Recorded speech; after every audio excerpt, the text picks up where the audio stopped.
Hey guys, me again. I wanted to do a bit of a vlog again today, and I also wanted to talk about pricing and how to price as a dog groomer. And I'm talking from about 8 years experience, so I feel like I have a good 2 pence to give about this situation. So some pros and cons of how you price, how you would look at pricing. The initial thing to really do is look at your local groomers, see what they're charging. I would refrain from undercutting because you're not going to get nice customers that way. There, I said it. Yeah, you'll get business.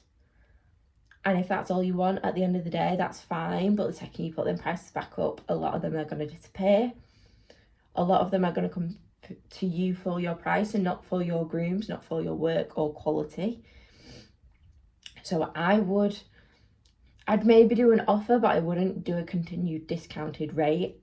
It will be a nightmare trying to put those up. This is a bit of a niche opinion, and I do know some dog groomers agree and some dog groomers don't. I don't have a set price list. So if you went onto my social media pages, anything like that, if I gave you a leaflet, it wouldn't have a price list on it. And my reason for that being is there's so many crossbreeds, there's so many variations of breeds, you don't know what condition they're all going to show up in. So that's my reasoning for it. There's so many crossbreeds now. You get Cavapoo, it could either be this big or this big. It could either take you an hour or it could take you 3. So pricing isn't very fair. So I do encourage people when they ask me if they could send me a photo of their dog, send me a photo of the dog next to a person, try send me a video of their current coat condition, when was the last time they were groomed, and then I kind of evaluate from there pricing. Because as well, you can also gauge how long that customer then wants to go between appointments too, and if they're willing to listen to you, to your advice.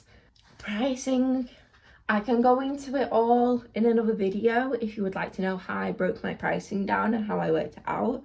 But I kind of worked it out backwards from my wage, what I would like to take home at the end of the day. Take into account how much you can do. So on average, I do 4 dogs a day and they're all around about 2 hours. I've based my pricing off that as it's my most average. So I take it off.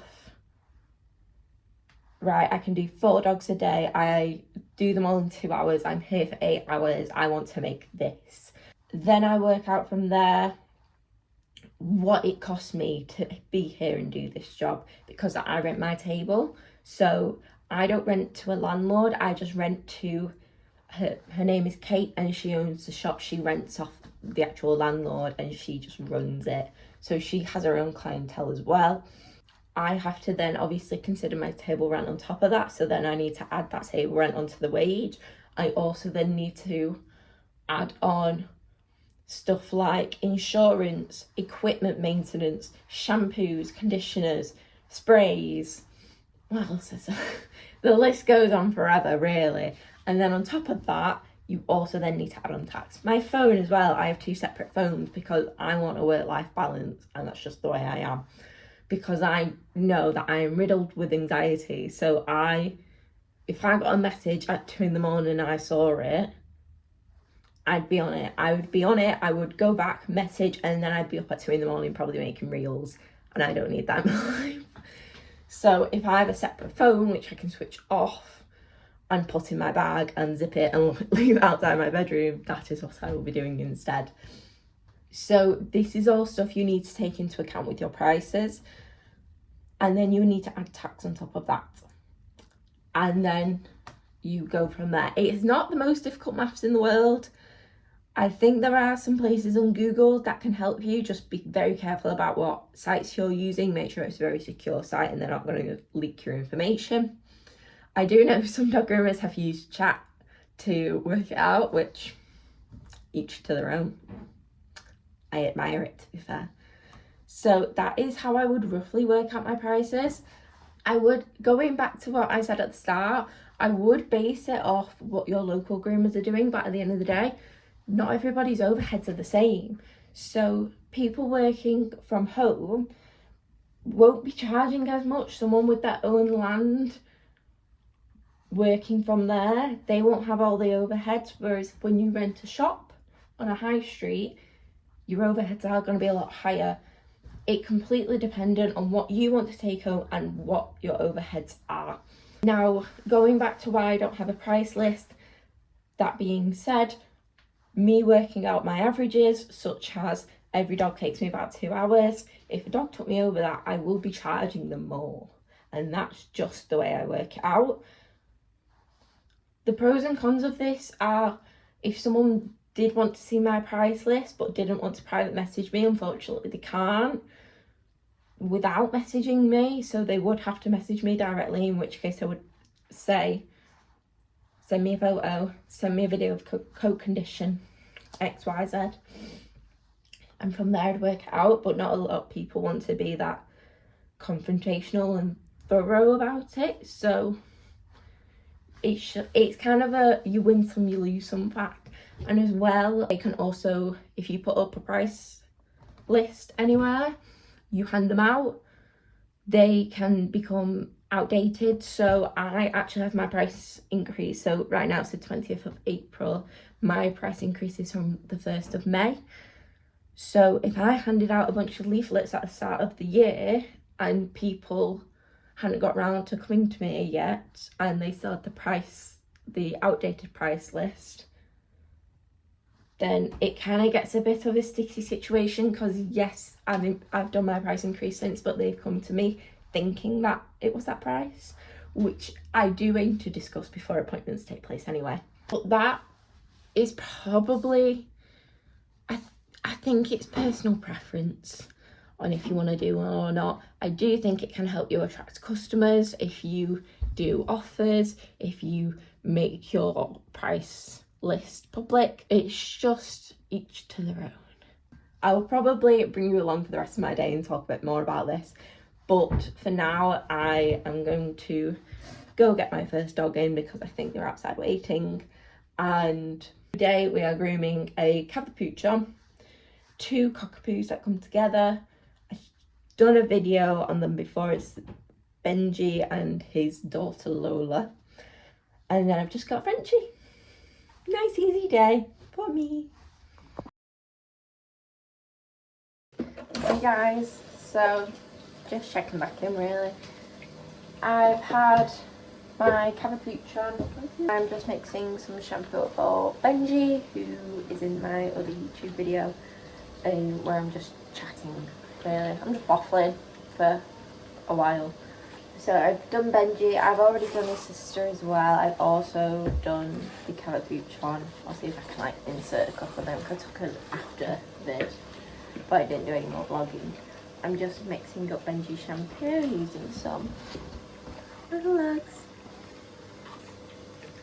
I think a big thing when, like, I'm kind of doubling through everyone now of who I've already told my price increase to, and I remember being so scared to tell them, or I'm seeing them in soon and I'm thinking, oh, I need to tell so-and-so that I'm having my price increase and get myself worked up about it. And I've gone to talk to a number of people now and be like, by the way, I don't know if I've mentioned my price increase, and they're like, I already know, like, we're all good.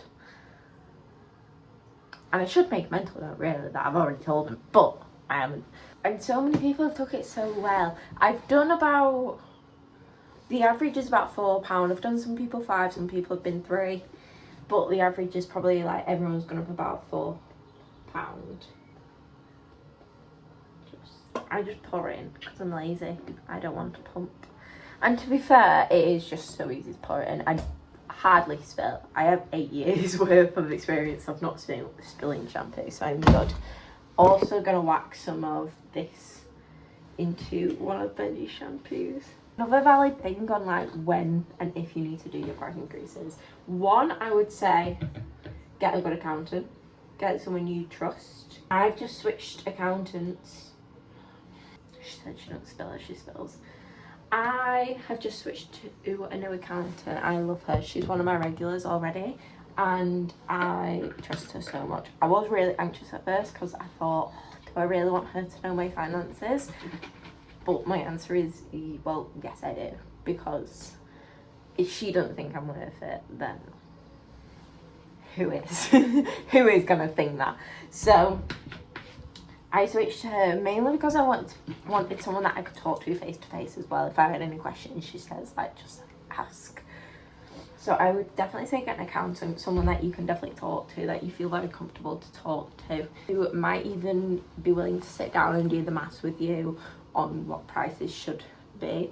To be fair, I'm pretty okay at maths, so I can sit there and work. I think I literally spent a Tuesday afternoon, I spent about an hour or two working it all out on what I should and shouldn't be charging. At the end of the day, if you are really that anxious over putting your prices up, please, can I just tell you, like, don't be anxious, because you deserve a wage. You deserve a livable wage. You don't deserve to have to work 52 weeks of the year, 5 days a week, 6 dogs a day. It's not doable and it's not practicable, and it's so sad the amount of dog groomers I have seen close down because of burnout to keep up with it, because they're not willing to put up their prices, or from not willing to burn themselves out but also not willing to put their prices up and then having to just go bankrupt. These are like the two main reasons that I'm seeing for dog groomers to shut down, and it makes me really sad, to be honest. So every time that I think about that, it makes me upset. That is what I use as my motivation of, no, I really do need to make sure I'm keeping up with my prices, because at the end of the day, I want to be able to carry on doing this, because I do love this job. It's difficult.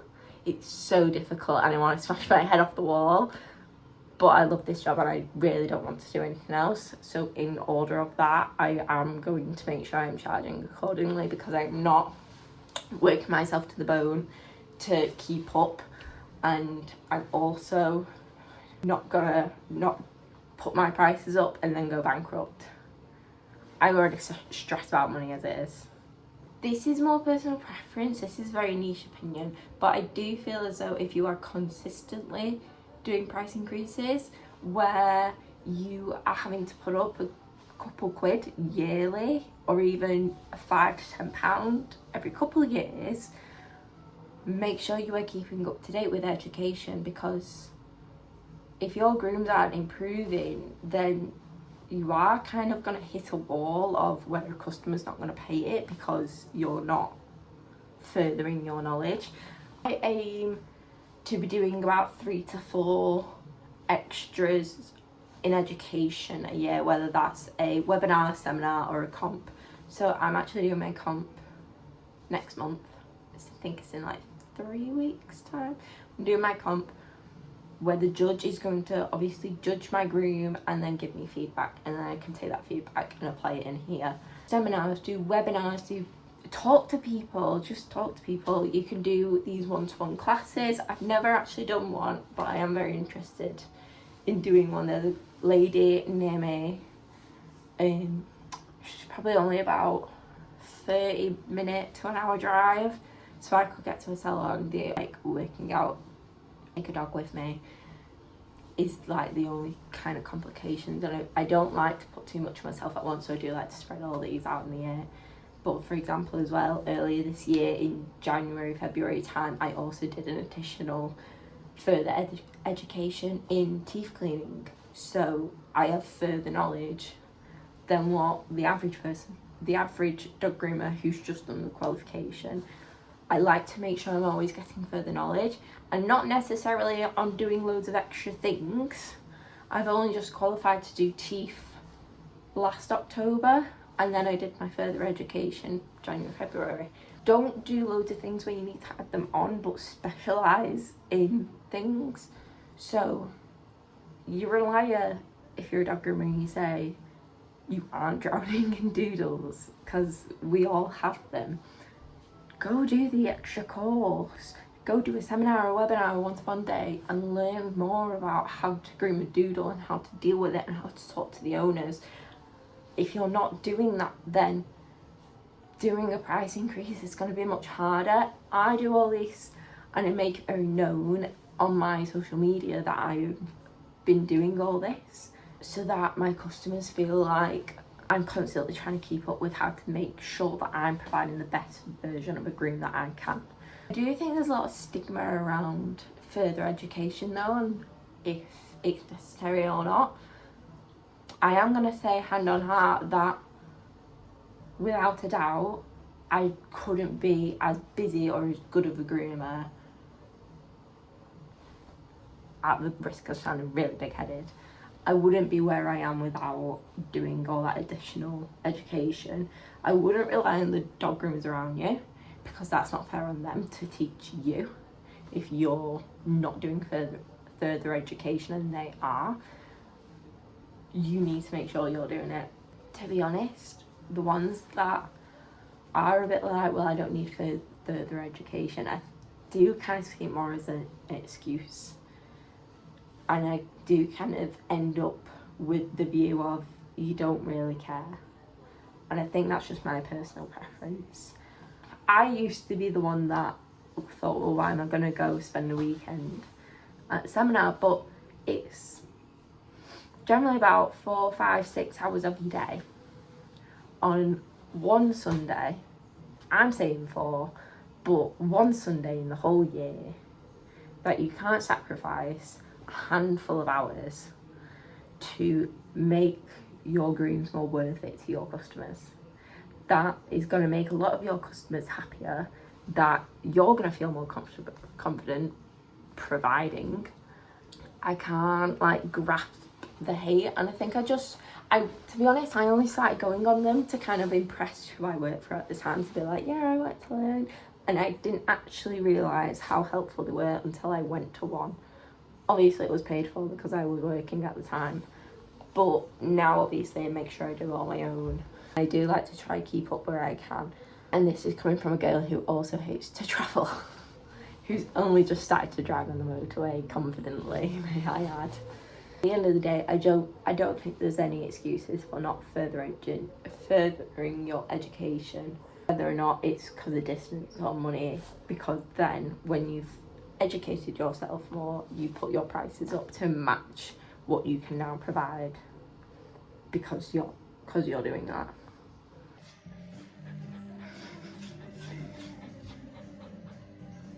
Thank you. You're a good girl.